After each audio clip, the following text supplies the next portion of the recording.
कलयुग केवल नाम आधार। धर्म कौन है? बैल है, वृषभ वृषभ बैल है।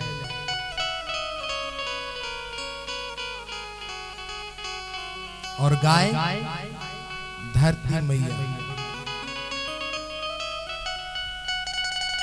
भूमि को, धरती को माँ का स्थान दिया गया, इसलिए तुम लोग अभी जीवित हो। ये माँ है। तुम कितना पाप करते हो इस धरती पर, खुद अंदाजा नहीं लगा सकते कितना पाप कर रहे हो, कितनी गंदगी कर रहे हो। लेकिन एक माँ है, मेरे ही तो बेटे हैं, स्वीकार कर रही है।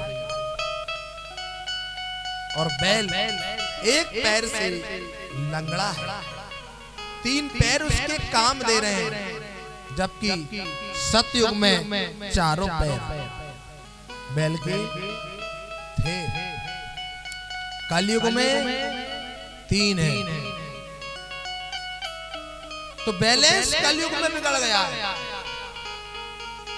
धर्म के 4 पैर हैं, मेरी मैया कितने हैं?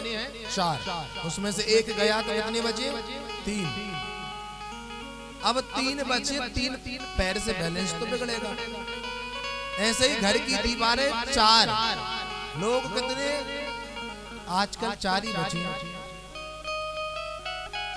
तो 4 हैं और 4 ही बैलेंस को बना करके चलते हैं, और 4 में से एक गड़बड़ हुआ तो गया। तो कलयुग में एक पैर से लंगड़ा होने के कारण से पाप, पाखंड, झूठ, गलत सोच, गलत नियत यह हो गई है। और धर्म को इतना जोत दिया है, इतना जोत दिया है कलयुग में कि वह लंगड़ा हो चुका है। इसलिए धर्म से कोई नहीं चलता, अधर्म से चलता है।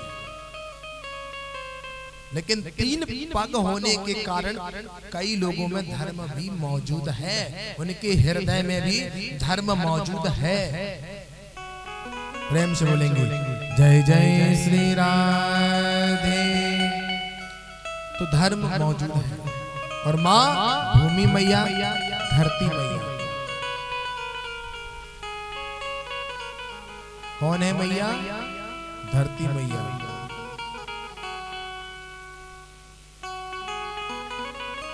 माँ बड़ी कोमल होती है, माँ कोमल होती है।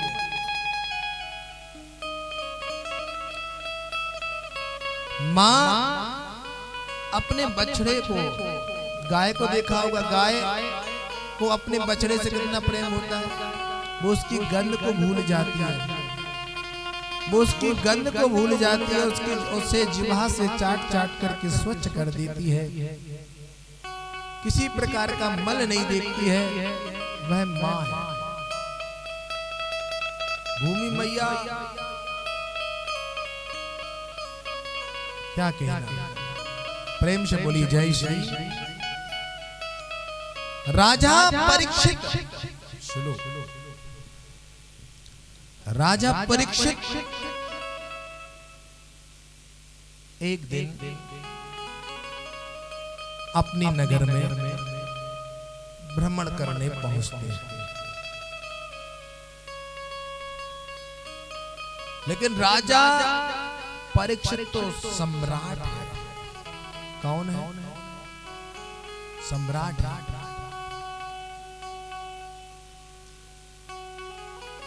अपने राज्य में भ्रमण करते करते राजा परीक्षित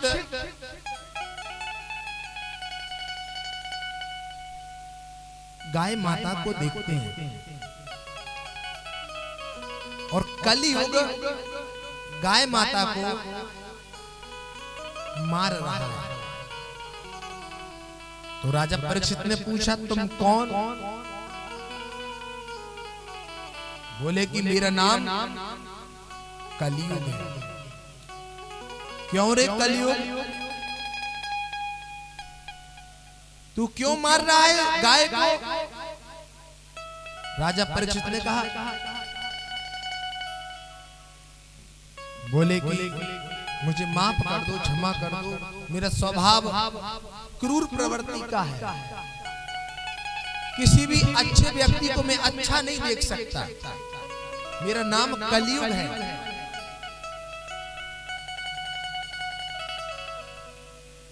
ऐसे जब बैल पर दृष्टि डाली तो पूछा कि आप कौन हो? उन्होंने कहा मैं वृषभ हूं, मैं धर्म हूं, बैल हूं। एक पैर मेरा अपंग है, एक पैर से मैं लंगड़ा हूं और 3 पग मेरे हैं। अच्छा अच्छा अच्छा, आप धर्म हैं, आप मां हैं। क्यों रे कलयुग, तुझे मेरे ही राज्य में यहाँ आना था और कहीं तुझे जगह नहीं मिली। तो कलयुग ने प्रणाम करके हाथ जोड़ करके बोला कि सप्तद्वीप तक आपका राज्य है, सप्तद्वीप तक आपका राज्य है, आप सम्राट हैं। जहां जहां जाओ, जिस देश में जाओ, वहीं आपका राज्य है, आप प्रधानमंत्री हैं। और जो प्रधानमंत्री होता है उसके कई राज्य होते हैं, तो सभी आपका है, तो मैं कहां जाऊं, आप ही बताएं।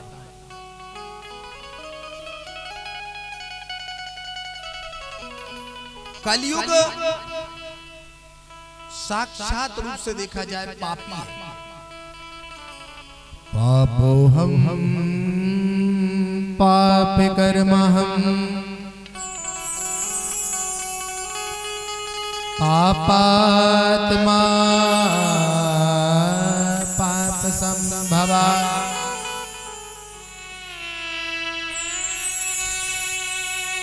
कलयुग पापी कौन है?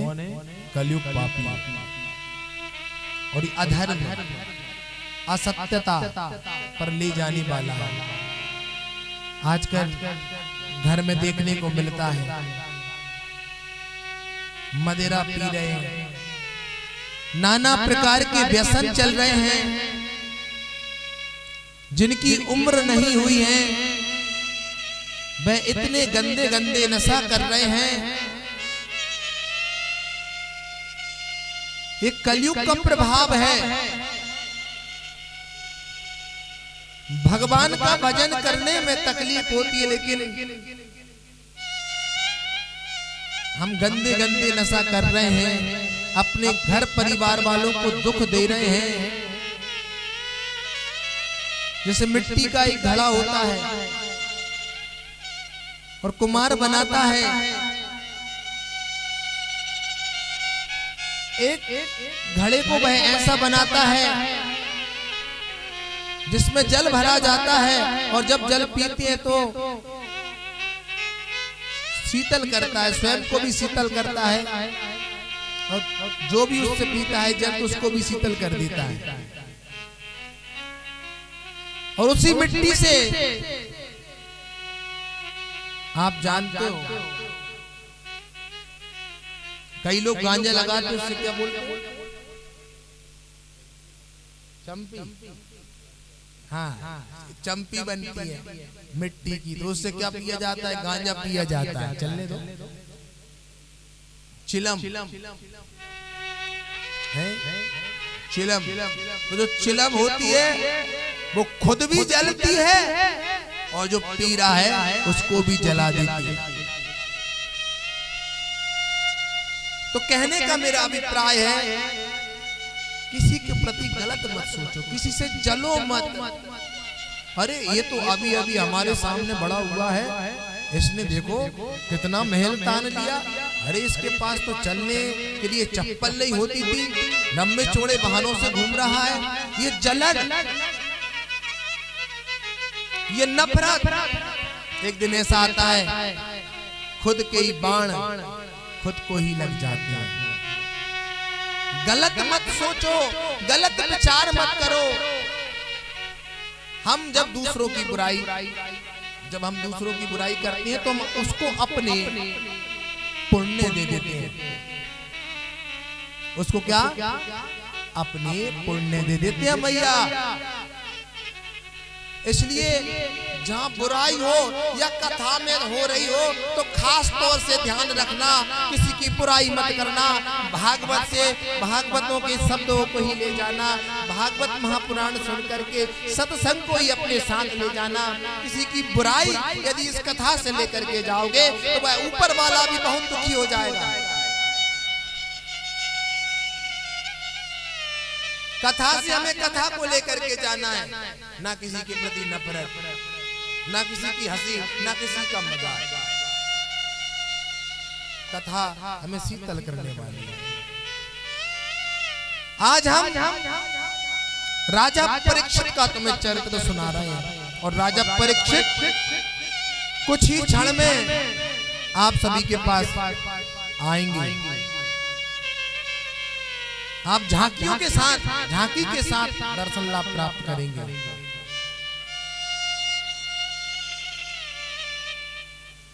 तेरी अदाओं का मेरे पास हे गोविंद कोई जवाब नहीं। अब मेरी आंखों में तेरे सिवा कोई ख्वाब नहीं।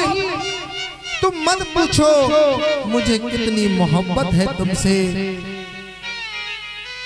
बस इतना ही जानो कि मेरी मोहब्बत का कोई हिसाब नहीं। भगवान से प्रेम करो, भगवान से मोहब्बत करो, भगवान के लिए तड़प होना चाहिए। फिर देखो, प्रेम से बोलो जय श्री।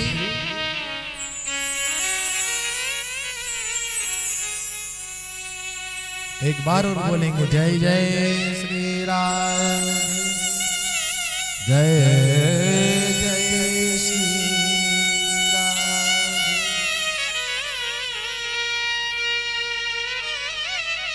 पत्नियों को 6 स्थान पर और 6 बातों का विशेष ध्यान रखना चाहिए।